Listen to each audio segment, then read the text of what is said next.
स्वागत है आपका हमारे चैनल फिलॉसफी ऑफ पीस पर। चैप्टर 2 सभी दुखों की असली जड़। चैप्टर की शुरुआत में मत सोना दिलवायो की एक बहुत ही गहरी बात लिखी है। वो कहते हैं जो इंसान अपने आसपास यानी बाहर की दुनिया में देखता है वह बुद्धिमान है, लेकिन जो इंसान अपने भीतर यानी कि अपने मन में देखता है वही असल में ज्ञानी है। तो दोस्तों, हम एक ऐसी दुनिया में जी रहे हैं जो विचारों से बनी है, न कि हकीकत से। सिडनी बैंक्स ने एक बार कहा था कि विचार खुद में कोई हकीकत नहीं है, लेकिन इन विचारों के जरिए ही हमारी हकीकत का निर्माण होता है। हम में से हर एक इंसान इस दुनिया को अपने अपने नज़रिए से देखता है, जो हमारे ठीक बगल में बैठे व्यक्ति के नज़रिए से बिल्कुल अलग हो सकता है। इसे एक बहुत ही शानदार उदाहरण से समझते हैं। मान लीजिए आप किसी कॉफ़ी शॉप में बैठे हैं। आप अपने दिमाग में गहरे तनाव से जूझ रहे हैं, यह सोचकर कि आपकी लाइफ कहाँ जा रही है।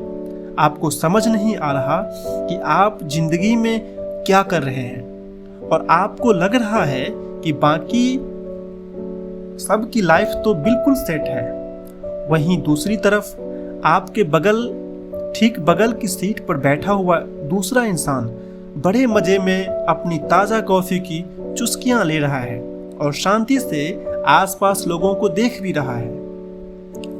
अब गौर करने वाली बात यह है कि आप दोनों बिल्कुल एक ही कॉफ़ी शॉप में बैठे हैं। कॉफ़ी की एक जैसी खुशबू आ रही है और आसपास बिल्कुल एक जैसे अनजान लोग हैं, लेकिन आप दोनों के लिए वह दुनिया बिल्कुल कितनी अलग है।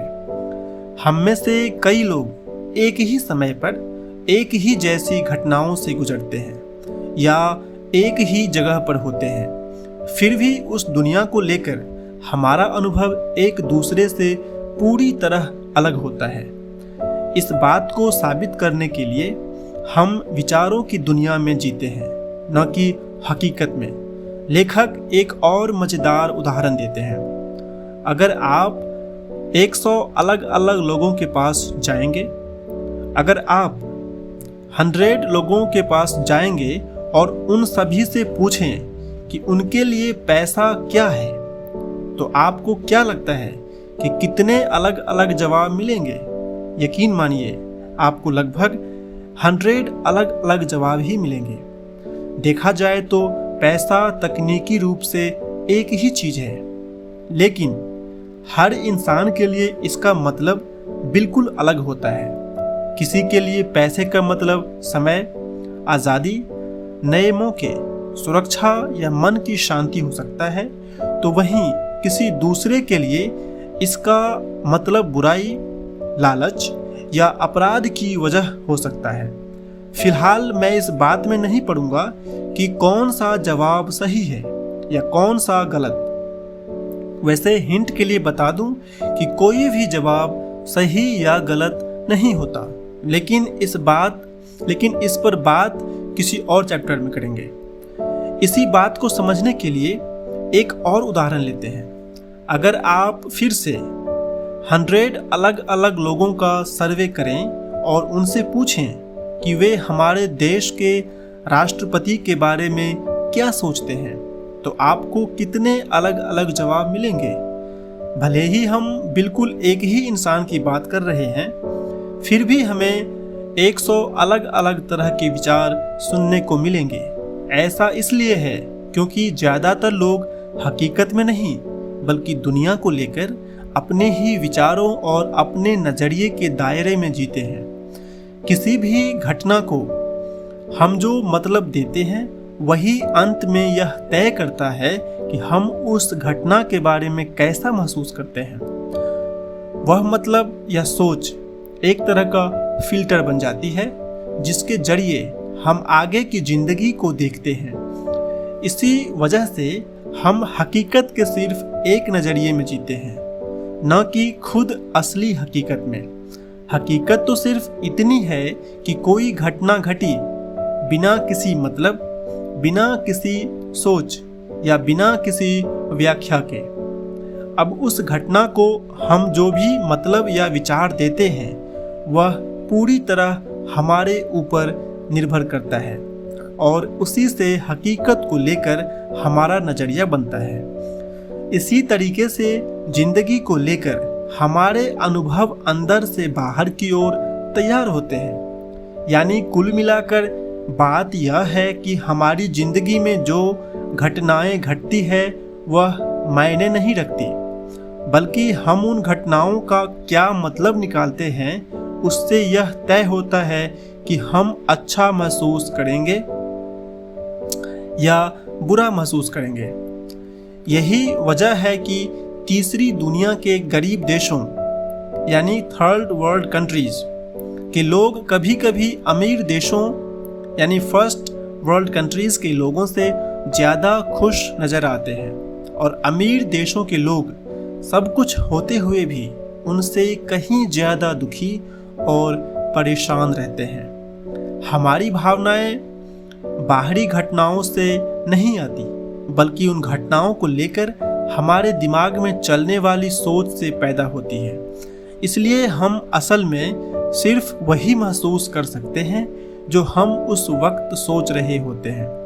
मान लेते हैं कि आप अपनी नौकरी से सख्त नफरत करते हैं और इसकी वजह से आपको बहुत ज़्यादा तनाव, एंजाइटी और चिड़चिड़ाहट होती है।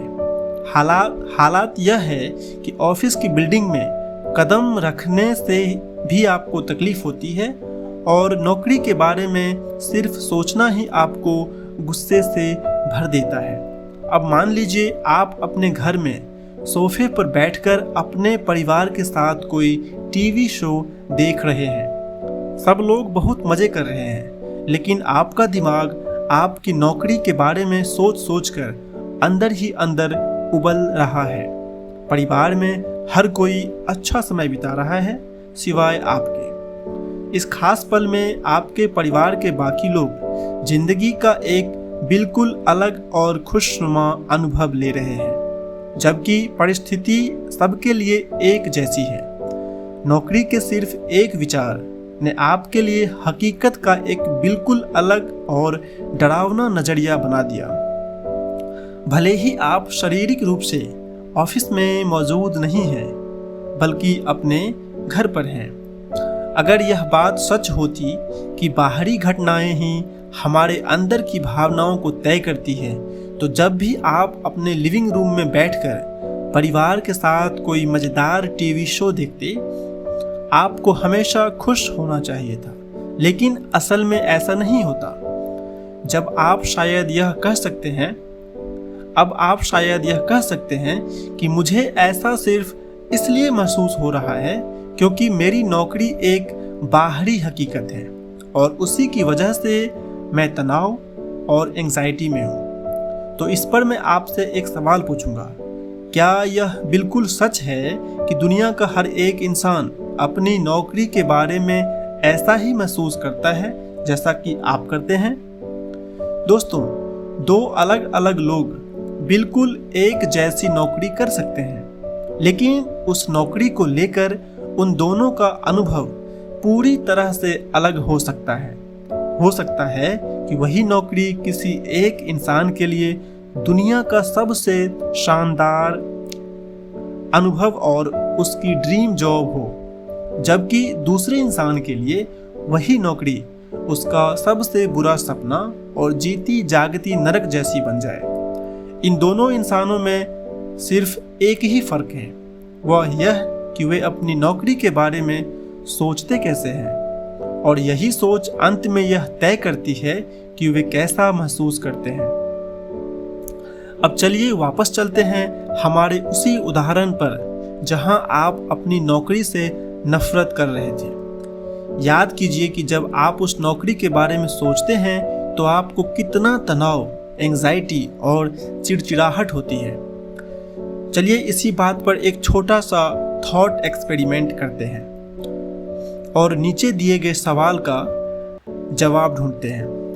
अगर आपके दिमाग में यह विचार ही न हो कि आप अपनी नौकरी से नफरत करते हैं, तो आप उस विचार के बिना क्या होंगे? इस बात को सोचने के लिए 1 मिनट का समय लीजिए। देखिए कि आपके अंदर से क्या जवाब आता है, और जब तक जवाब न मिल जाए आगे मत बढ़िए। अगर आप इस पर ज़्यादा ओवरथिंकिंग नहीं करेंगे और सच में जवाब को अपने भीतर से बाहर आने देंगे, तो आप पाएंगे कि उस एक नेगेटिव विचार के बिना आप बहुत ज़्यादा खुश, शांत और आज़ाद और हल्का महसूस करेंगे। जब हम किसी खास घटना या चीज़ के बारे में अपनी रोज़ की पुरानी सोच को हटा देते हैं, तो उसे लेकर हमारा पूरा का पूरा अनुभव ही बदल जाता है। इसी तरह हम विचारों की दुनिया में जीते हैं, न कि असली हकीकत में। और इस तरह हकीकत को लेकर हमारा नज़रिया हमारे अंदर की सोच से बाहर की तरफ बनता है।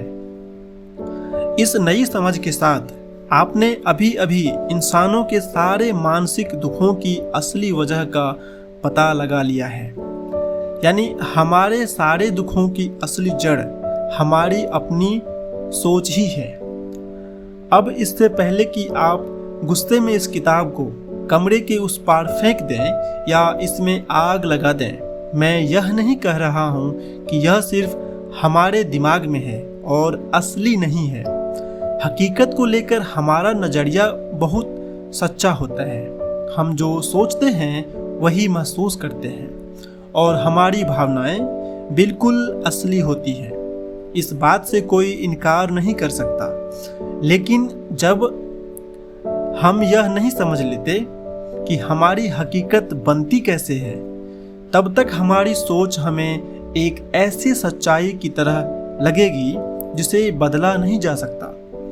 अगर हम यह जान लें कि हम सिर्फ वही महसूस कर सकते हैं जो हम सोचते हैं, तो हम अपनी सोच को बदलकर अपनी भावनाओं को भी बदल सकते हैं। इस तरह जिंदगी के अपने अनुभव को बदल सकते हैं, क्योंकि यह हमारी खुद की सोच से आता है। और अगर यह सच है तो हम किसी भी पल सिर्फ एक विचार को बदलकर अपनी पूरी जिंदगी का अनुभव बदल सकते हैं। और यह होता है नो थॉट, यानी बिना सोच वाली स्थिति के जरिए। आसान शब्दों में कहें तो जिस पल हम सोचना बंद कर देते हैं, ठीक उसी पल से हमारी खुशियों की शुरुआत हो जाती है। एक युवा भिक्षु और खाली नाव, a Zen story about empty boat. यह समझने के लिए एक ज़ेन कहानी की कैसे सोच ही हमारे दुखों का कारण है। बहुत समय पहले की बात है। एक युवा ज़ेन भिक्षु एक छोटे से मठ में रहता था। वह मठ एक छोटे से तालाब के पास एक घने जंगल में बना हुआ था। उस मठ में कुछ सीनियर भिक्षु रहते थे, जबकि बाकी सब नए थे जिन्हें अभी बहुत कुछ सीखना बाकी था। मठ में भिक्षुओं के बहुत सारे नियम और काम होते थे, लेकिन उनमें से सबसे जरूरी काम था उनकी रोज की दिनचर्या, जहां उन्हें एक जगह बैठकर अपनी आंखें बंद करके घंटों तक शांति से मेडिटेशन करना होता था। एक बार मेडिटेशन खत्म होने के बाद उन्हें अपने गुरु को बताना होता था कि उनके ध्यान में क्या प्रगति हुई। लेकिन उस युवा भिक्षु को ध्यान लगाते समय कई वजहों से एक जगह फोकस करने में बहुत परेशानी होती थी, जिससे उसे खुद पर बहुत गुस्सा आता था। जब वह युवा भिक्षु ने अपने ध्यान की प्रोग्रेस के बारे में यूं कहें कि ध्यान न लगा पाने की शिकायत अपने गुरु को बताया, तो बुजुर्ग गुरु ने उससे एक सीधा सा सवाल पूछा, जिसमें वह बहुत गहरा सबक छुपा हुआ था। उन्होंने पूछा, क्या तुम जानते हो कि तुम्हें सच में गुस्सा किस बात पर आ रहा है? युवा भिक्षु ने जवाब दिया, गुरुजी, आमतौर पर जैसे ही मैं अपनी आंखें बंद करता हूँ और ध्यान लगाने की कोशिश करता हूँ, कोई न कोई आसपास हिलने डुलने लगता है और मेरा फोकस टूट जाता है। मुझे इस बात पर बहुत चिड़चिड़ाहट होती है कि लोग यह जानने के बाद भी मुझे डिस्टर्ब कर रहे हैं कि मैं ध्यान में बैठा हूँ। वो थोड़े समझदार क्यों नहीं हो सकते? और फिर जब मैं दोबारा आंखें बंद करके फोकस करने की कोशिश करता हूँ तो कोई बिल्ली या कोई छोटा जानवर मेरे पास से गुजर जाता है और मुझे फिर से डिस्टर्ब कर देता है। अब तो हालत यह हो गई है कि जब हवा चलती है और पेड़ों की टहनियाँ आवाज करती है तो भी मुझे गुस्सा आ जाता है। और अगर इतना भी काफी नहीं था तो ये पक्षी लगातार चहचहाते रहते हैं। मुझे तो इस जगह पर कहीं भी शांति नहीं मिल पा रही है। बुजुर्ग गुरु ने अपने शिष्य की बात सुनकर बस इतना कहा, मैं देख रहा हूं कि तुम्हारे रास्ते में जो भी रुकावट आ रही है तुम उससे और ज्यादा गुस्सा होते जा रहे हो। ध्यान लगाने का जो असली मकसद है यह तो बिल्कुल उसके उल्टा है। तुम्हें कोई ऐसा तरीका ढूंढना चाहिए जिससे ध्यान के दौरान तुम्हें आसपास के लोगों, जानवरों या किसी भी दूसरी चीज पर गुस्सा न आए जो तुम्हें डिस्टर्ब करती है। गुरु से इस बातचीत के बाद वह युवा भिक्षु मठ से बाहर निकला और आसपास कोई ऐसी शांत जगह ढूंढने लगा जहां वह बिना किसी डिस्टरबेंस के शांति से ध्यान लगा सके। उसे पास की ही एक झील के किनारे ऐसी शांत जगह मिल गई। वह वहां अपनी चटाई लेकर गया, बैठ गया और उसने ध्यान लगाना शुरू कर दिया। लेकिन कुछ ही देर में पक्षियों का एक झुंड उस झील के पानी में आकर चहकने और तैरने लगा जहां वह भिक्षु ध्यान लगा रहा था। उनका शोर सुनकर भिक्षु ने आंखें खोली कि देखने के लिए कि आखिर चल क्या रहा है। भले ही वह झील का किनारा उस मठ के मुकाबले काफी शांत था, लेकिन फिर भी वहां कुछ ऐसी चीजें थी जो उसके ध्यान को डिस्टर्ब कर रही थी। उसकी दिमागी शांति भंग हो रही थी और उसे फिर से बहुत तेज गुस्सा आ गया। हालांकि उसे वह शांति नहीं मिल रही थी जिसकी वह तलाश कर रहा था, फिर भी वह बार बार उसी झील के पास लौट आता था। फिर एक दिन उस भिक्षु ने एक छोटी सी जेटी यानी पानी के किनारे बना चबूतरा के कोने पर एक नाव बंधी हुई देखी। ठीक उसी पल उसके दिमाग में एक जबरदस्त आइडिया आया, क्यों न मैं इस नाव को लेकर झील के बिल्कुल बीचों बीच चला जाऊं और वहां ध्यान लगाऊं। झील के बीच में तो मुझे डिस्टर्ब करने वाला कोई होगा ही नहीं। उसने नाव को आगे बढ़ाया, चप्पू चलाया और झील के बीच में पहुंचकर ध्यान लगाना शुरू कर दिया। जैसा कि उसने सोचा था, झील के बीचों बीच उसे डिस्टर्ब करने वाली कोई भी चीज नहीं थी। वह पूरे दिन बिना किसी रुकावट के बहुत अच्छे से ध्यान लगा पाया। दिन खत्म होने पर वह वापस मठ लौट आया। ऐसा 2-3 दिन तक लगातार चलता रहा। वह युवा भिक्षु अंदर से बेहद रोमांचित और खुश था कि आखिरकार उसे शांति से ध्यान लगाने की जगह मिल ही गई। अब उसे बिल्कुल गुस्सा नहीं आता था और वह बहुत ही शांत मन से अपना ध्यान कर पा रहा था। लेकिन तीसरे दिन भिक्षु हमेशा की तरह नाव में बैठा, झील के बीच में गया और आंखें बंद करके ध्यान लगाने लगा।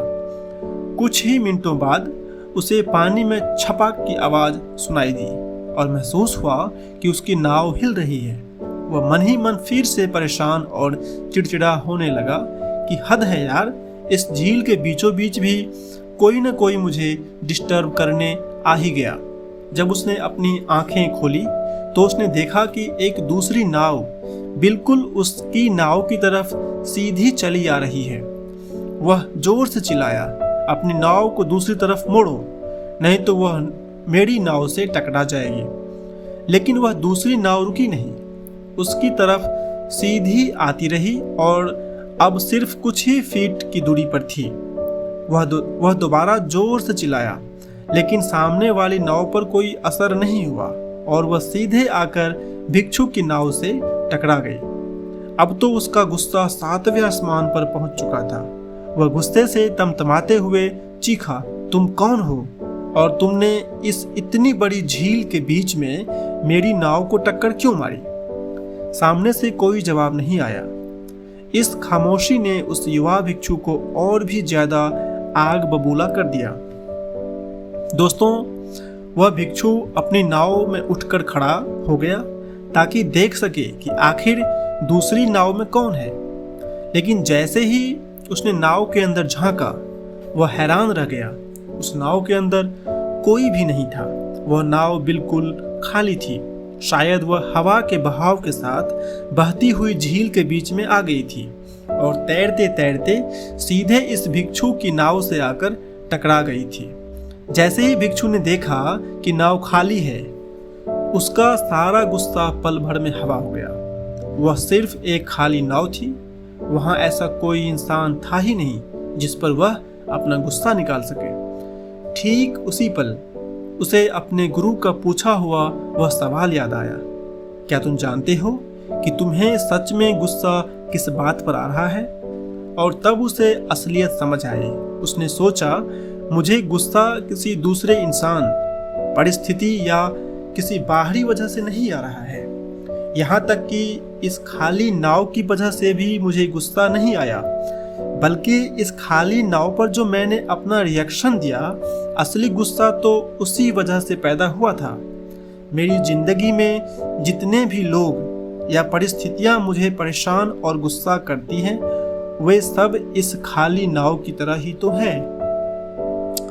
उनके पास मुझे गुस्सा दिलाने की कोई ताकत नहीं है जब तक कि मैं खुद उन पर कोई रिएक्शन न दूं। इसके बाद वह भिक्षु नाव चलाकर वापस किनारे पर आया।